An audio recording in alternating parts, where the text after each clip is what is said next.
A replacement cost goes into the hundreds of thousands of dollars. Smoke after smoke, stroke on the smoke. They tell me to quit, don't listen what I'm told. They help me forget. We have this Mclaren P1 in. It has got an air brake fault. The air brake on the P1s, they run off the hydraulic system and not the clutch oil system like the 720s and the 765s. We're gonna bleed the hydraulic system using our suspension bleeder and recalibrate the air brake. Yeah, now we're gonna put it on the lift, get some covers off, and get all the air out of the system first. So this is the first P1 that we're working on. Been one of my dream cars for a while. Of course, it's one of the first hybrid supercars. Super cool. We checked the state of charge on this battery as well. It's 94%. The battery on this one was replaced back in 2021. So, same as the new batteries, the Gen 2 batteries are faring pretty well on these. But yeah, I mean, it's just another McLaren. It may be hybrid, but nothing that we can't handle.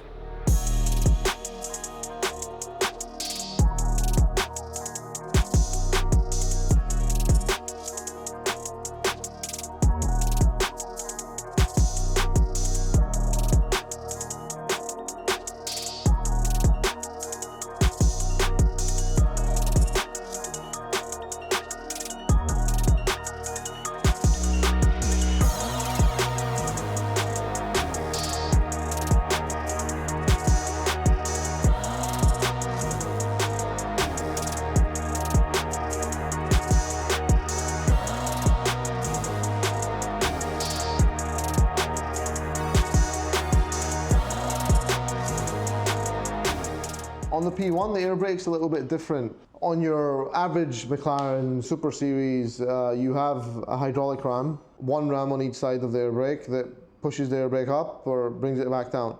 On the P1, you have 6 rams, 3 on each side, so it's a bit more complicated, and the air brake system has its own pump that needs to be addressed. On this car, it's leaking. Again, obviously it's not been driven in 15 years, so, or 10 years even. And then once we address the issue with the pump, but we also need to bleed the air brake as well. We've got the covers off on the P1. This little module over here is the hydraulic motor for the air brake system. So the air brake system on this has got 6 rams instead of, like, you know, on the 720s, the 675, which has got 2 rams. So it's much more complex to bleed this system than a regular McLaren. And in order to get to the fill cap, you need to remove all of these covers, remove the exhaust, remove the heat shield, remove the engine covers, and then you can unscrew the fill hole for the hydraulic. And the rear, it's like a clam at the back, right? So that clam, it's a one-piece unit. It's not too far off the Senna actually, but they did make the Senna a little bit easier to dismantle than the P1. But with the P1, it's just a single piece panel.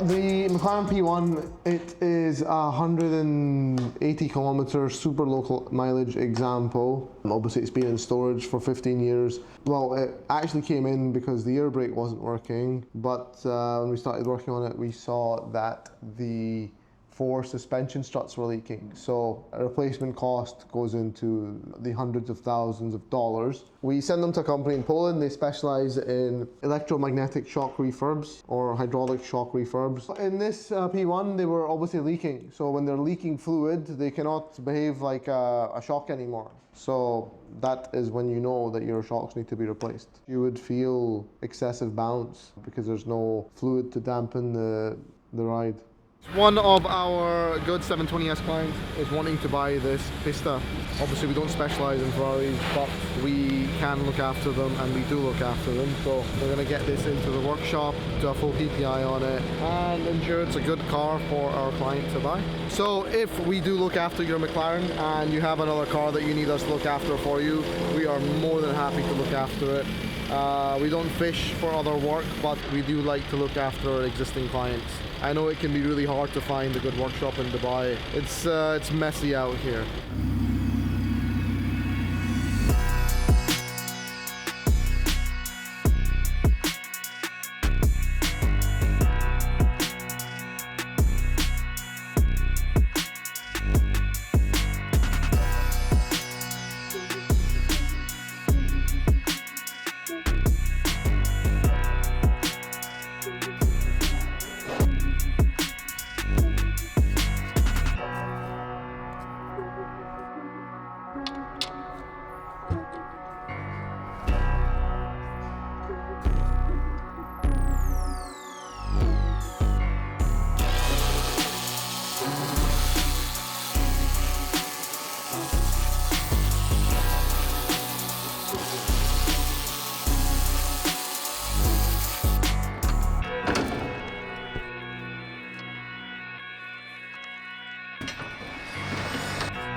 This is how we keep your McLaren in a straight line. So these Proxy Rs are just the best set of tires you can have on your McLaren. You will never lose traction on these, no matter how much power you're running. Paired up with the LSD and the boost by gear from M Engineering, you will never even be able to put your McLaren sideways. It's really difficult for us to get those tires into this country. We need to put them in a box in the US, order them to a US address, then put them into a plane and fly them halfway across the world over to Dubai. We don't sell tires, but our McLaren builds need them. They're really high horsepower cars, and when you have over 1,000 wheel going to the rear axles of the car, you want as much grip as possible. It's the most important thing on the car, guys. So we put those tires on every car that we build. So we've tried over the past 7 years, I've tested almost every tire out there. Cup 2s, Cup 2Rs, R888Rs, Nankang AR1s, Hoosiers. I've tried a lot of tires, but these are the best all-rounder that you can run on street wheels. So yeah, in the UK it rains. I probably wouldn't run this tire because you do not want to drive your car if it's raining on this tire. It's effectively a slick. It's got like 2 lines going down the middle to classify it as semi-slick, but it's as slick as it gets. You do not want to use it in the rain at all. We had the Huracan Evo in. It came in misfiring on cylinders 6 and 7. Pulled the plugs, spark plugs were dry, meaning no bottom end issue. Swapped on plugs and coils. It wasn't plugs and coils, it was a deeper issue. Ran a compression test, there was no compression in cylinder 6. The remaining 9 cylinders were within 10% of each other. Because there was no oil on the spark plug, I knew straight away that it was a top end issue and not a bottom end issue. Because if it was a bottom end issue, the spark plug would have had oil in it because there's a vacuum inside the cylinder. So oil just ends up in the cylinder and ends up on the spark plug. Anyway, pulled the engine out and found a broken valve spring. Changed the valve spring, dropped the engine back in, and now the car's good. In the car, and I put that on my mama. And my bitch call, talking about some drama. I swear there ain't no time for women on the coma. It's either pussy or the karma. Man, I just wanna go flex. Gold on my teeth and on my neck. And I'm stone cold with the flex with my squad, and I'm smoking up a check. Man, I just wanna go flex. Gold on my teeth and on my neck. And I'm stone cold with the flex with my squad, and I'm smoking up a check. Yeah, push the gas, get a motherfucking nosebleed. She ain't never met a youngin' do it like me. She got a man, but she said she really like me. She doing things to excite me. She sending all her friends snaps on my new tracks. Cause all these hoes know what's about to come next. We have the Huracan Evo engine now going back into the car. This is the one that had cylinder 8 misfire. So the valve spring on one of the valves on cylinder 8 was broken, so replaced the valve, relatively straightforward job. Had the heads off, replaced the valve, replaced the spring, and we are now dropping it back into the car. So he will be excited to get this one back. Fun fact, this is the same client with the white 765 LT. So we're gonna hand this back to him, and then he's going to give us a 765 for a full build. That's going to be a really interesting build. It's getting some cool stuff done to it. It just don't make a difference. I'm just talking shit to the ones that listen. I can with the heat, man. I swear I'm never missing. And I'm still the same, and I swear I'm never switching. Man, I just wanna go flex. Gold on my teeth and on my neck. And I'm stone cold with the flex with my squad, and I'm smoking up a check. I just wanna go flex, gold on my teeth and on my neck. And I'm stone cold with the flex with my squad, and I'm stacking up a check. Man, I just wanna go flex, gold on my teeth and on my neck. And I'm stone cold with the flex.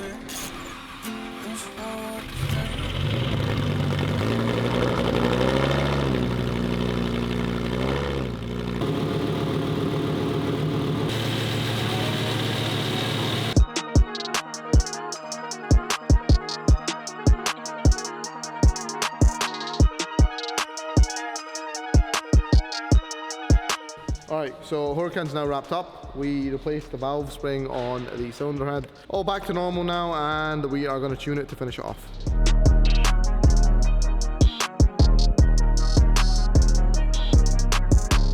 Finally wrapped up this Huracan. These are not as easy to work on as the Mclaren, just because the engine comes up and out instead of, you know, just out.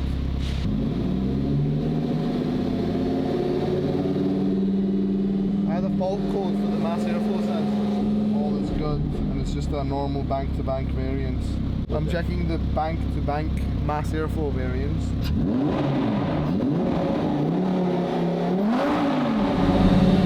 Yeah, so we have a 1 gram per second variance, but that's within tolerance, so we're good. Another build wrapped up. I had Performante for a good amount of 2 years. Honestly, it was the most reliable supercar that I had. I wouldn't mind adding another one to my collection, but yeah, that car, it's a good car. They're super reliable. I think the shocks started leaking on mine. Replaced the shocks, but other than that, super reliable, man. They do really nice with the stage 1. We have one coming in later this week for a tune, and it's getting a Novitec spoiler as well. So yeah, they do really well with the tune. Everything on the Audi and Volkswagen platform, so that Lamborghini comes under that. We tune them via the GT Flasher. It's all done through your phone, so you have access to it as well. You can flash it back to stock yourself. If you are not located near us, you can order a GT Flasher from us and you can flash it at home. It's super easy. You plug the dongle into the OBD port, download the app on your iPhone or your Android phone and flash away. We can cover pretty much everything on the Volkswagen and Audi platform. So the Urus, the Performante, the Evo, R8, bunch of other cars that I can't think of at the moment. But yeah, we have a good coverage for that. Even covers like things like Bentayga. It's a relatively straightforward procedure. You have the option of stage 1, stage 2 or stage 3. It can tune both the engine and the gearbox. When you go, for example, stage 1 on an Evo, we request the flaps to be open all the time in Corsa mode and Sport mode. Believe it or not, they're not open all the time. They close at certain RPMs. We add some ignition timing and lean out the mixture very slightly. It's a naturally aspirated engine, so they don't make massive gains, but we do increase the RPM limiter by 500 as well. So it revs higher, shifts faster, and you just have more power throughout the range.